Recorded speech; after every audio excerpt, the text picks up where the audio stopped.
우리 기독교의 핵심은 성육신하신 예수 그리스도의 십자가의 죽음과 부활이 되겠습니다. 하나님이신 분이 죄 없이 이 세상에 오시기 위하여 처녀의 몸에서 태어나셨죠. 성육신 없이는 십자가도 부활도 있을 수가 없습니다. 때문에 우리들은 예수님께서 몇 월 며칠에 태어나셨는지 정확히 알 수는 없지만 예수 그리스도의 탄생을 기념하고 기억하기 위해서 오늘 우리가 이 자리에 모여서 성탄 예배를 드리는 것입니다.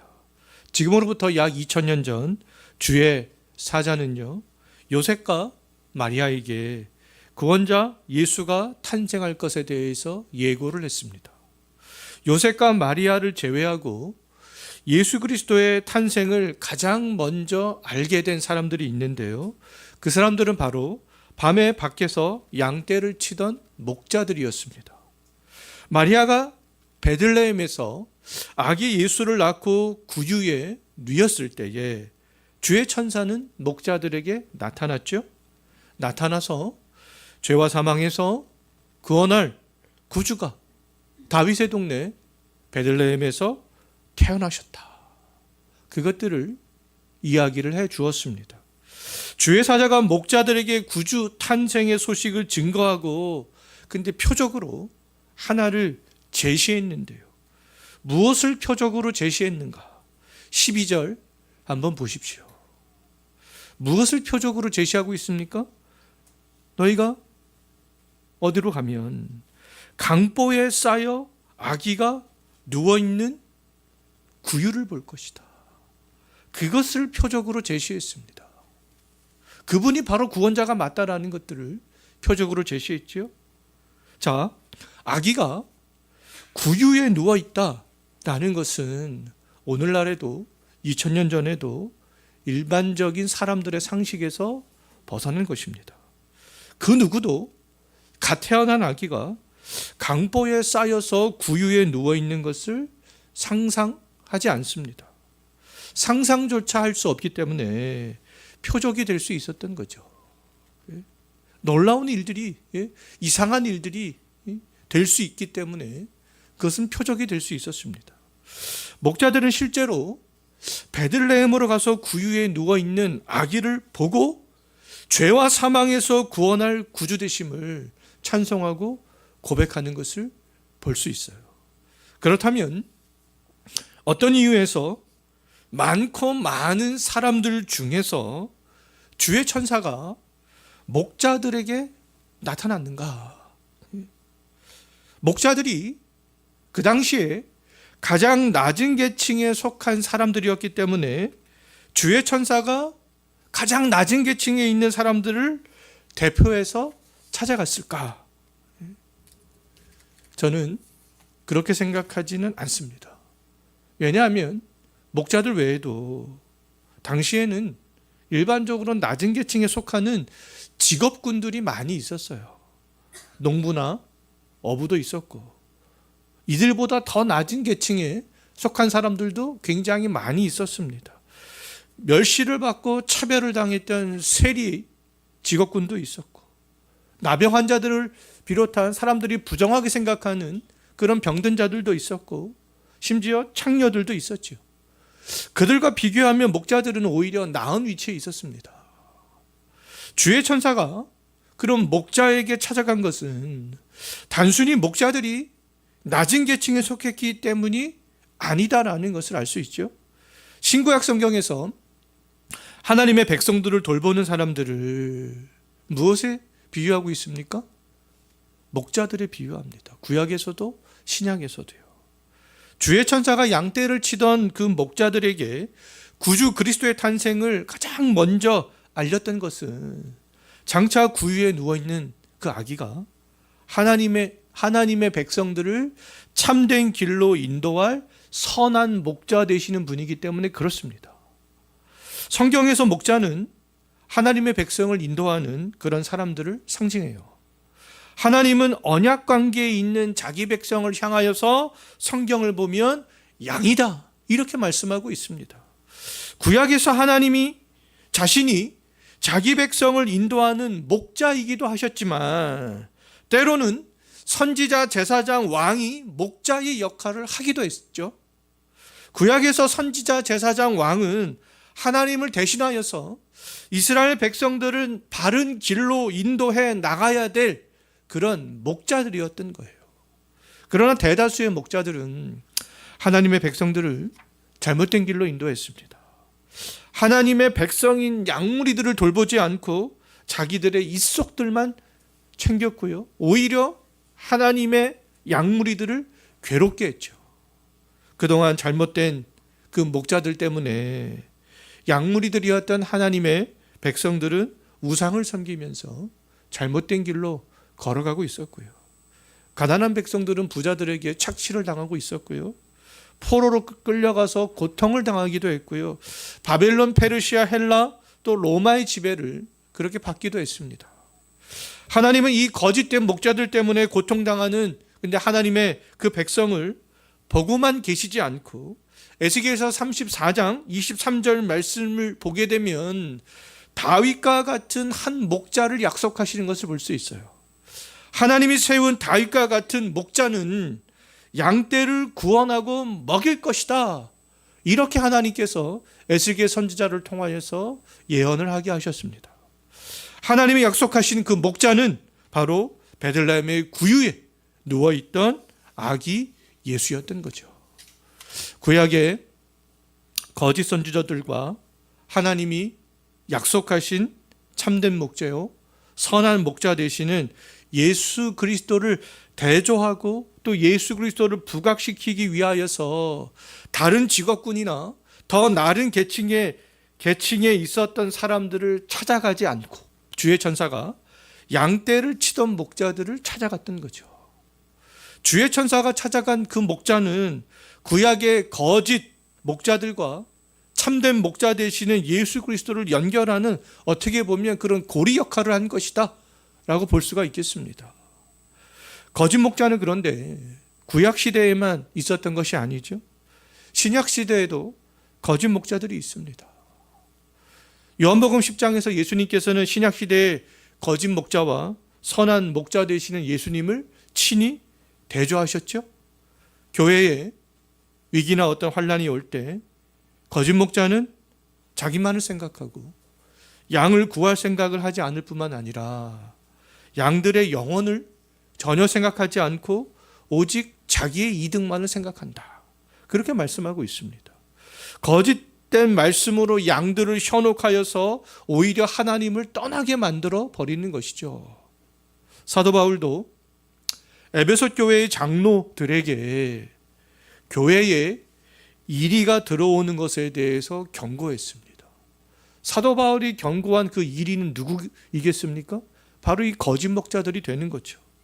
주의 이름으로 선지자 노릇하고 귀신을 쫓아내고 많은 권능을 행할지라도 실상은 양들의 영혼을 갉아먹고 천국 문을 막고 서 있는 이리라는 것입니다.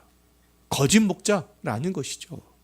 우리가 따라야 될 그런 참된 목자는 약 2000년 전 베들레헴 지역에서 밤에 자기 양떼를 치던 목자들이 확인을 냈던 아기 구유에 누워있던 예수가 되는 거죠.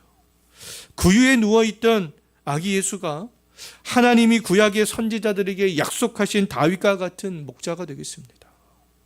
예수의 열매를 맺지 않는 것은 양의 옷을 입고 나오는 노략질하는 이리와 다름이 없는 것이죠. 오늘날에도 이러한 거짓된 목자들이 굉장히 많다라는 겁니다. 천사들의 명령에 따라서 목자들이 확인했던 아기는 그 구약의 예언대로 우리를 죄와 사망에서 건져내기 위하여서 하나님이 보내신 구주 그리스도가 되겠습니다. 구주 그리스도가 탄생했을 때 누가 가장 먼저 하나님을 찬송했는가? 13절 한번 보십시오. 누가 가장 먼저 찬송하고 있습니까? 수많은 천군과 목자들에게 구주 탄생을 알렸던 천사죠. 그리스도가 탄생했을 때 세상에 통치자는 로마였습니다. 지중해 유역에 있던 모든 나라들은 그 로마의 군대에 의하여서 다스려지고 있었죠. 로마의 군사력에 의해서 평화가 유지가 되어지는 것처럼 보였지만 실제적으로는 평안이 없는 시대였죠. 헤롯은 정권을 유지하기 위하여서 오직 로마에게만 충성을 했고요. 백성들은 로마에 낼 세금을 마련하기 위해서 힘겨운 삶들을 살아가야 했고요. 백성들에게 위로와 소망을 주어야 될 종교는 이미 하나님을 떠나버린 그런 상태였습니다. 이러한 때에 하나님은 몇몇 목자들에게 소망의 소리를 듣게 하셨던 거죠. 로마의 군대와 비교할 수 없는 수많은 하늘의 군대와 천사가 하나님을 찬송하는 소리를 듣게 하셨습니다. 하늘의 군대와 천사가 어떤 찬송을 했는가? 14절 한번 보십시오. 우리가 잘 알고 있는 말씀이죠. 어떤 찬송을 했습니까? 지극히 높은 곳에서는 하나님께 영광이요, 땅에서는 하나님이 기뻐하신 사람들 중에 평화로다. 예? 수많은 하늘의 천군과 천사가 하나님을 높여드리는, 또 이 땅에 기쁜 소식을 선포하는 그런 찬송을 하는 것을 볼 수 있습니다. 구주 예수의 탄생은요, 하나님이 계시는 그 높은 곳에, 하늘에서는 하나님이 영광을 받으시는 그 시간이었고요. 죄인들이 살아가는 이 땅에는 평화가 선포되는 그런 시간이었던 것이죠. 그렇다면 왜 구주 예수 그리스도의 탄생이 지극히 높은 곳에서는 하나님께 영광이 되는 시간이었고, 땅에서는 하나님이 기뻐하신 사람들 중에 평안을 누릴 수 있는 그런 시간이 되었는가? 구주의 탄생은 하늘에 계신 하나님의 영광이 세상에 드러난 시간이었습니다. 하나님의 영광이라는 단어를 우리 굉장히 많이 쓰는 가운데 있잖아요. 근데 그 아기 예수의 탄생과 함께 하나님의 영광이 세상에 확 드러나게 되었던 거죠.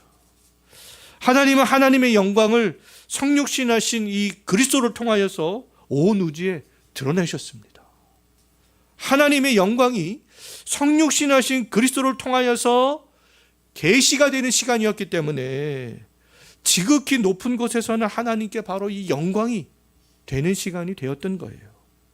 교회에서 하나님께 영광이라는 단어를 많이 사용하죠. 하나님께 영광이 된다라는 것은 하나님의 본질이 드러나는 겁니다. 아기 예수가 탄생했을 때 하늘에 계신 하나님의 그 본질이 이제 그 예수를 통하여서 나타나게 된 거죠. 그래서 하나님께 영광이 되는 그런 시간이 되었던 거예요. 예수 그리스도의 탄생으로 인하여서 예수 그리스도를 말미암아 이제 이 땅에 살아가는 사람들도 하나님의 영광을 확실하게 볼 수 있게 되었던 거죠.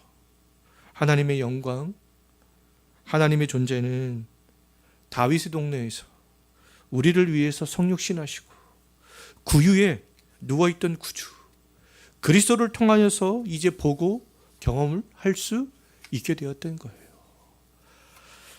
이제 죄인들도 예수 그리스도를 통하여서 하나님의 영광이 무엇인지 명확하게 알 수 있게 되었습니다. 하나님께 영광이 뭐겠습니까? 예수가 되는 것이죠. 하나님의 영광을 어떻게 보고 경험할 수 있어요? 구유에 누워있던 아기 예수를 통하여 하나님의 영광을 보고 경험할 수 있게 되었던 거죠. 그렇다면 영광은 우리가 돌리는 것이 아니다라는 것을 알 수 있습니다. 우리는 구유에 누워있던 주 예수 그리스도를 통하여서 하나님의 영광을 그냥 보고 경험하는 것이죠. 그리고 우리의 영원한 표대 되시는 주 예수 그리스도를 우리는 닮아감으로 하나님의 영광을 반사하는 겁니다.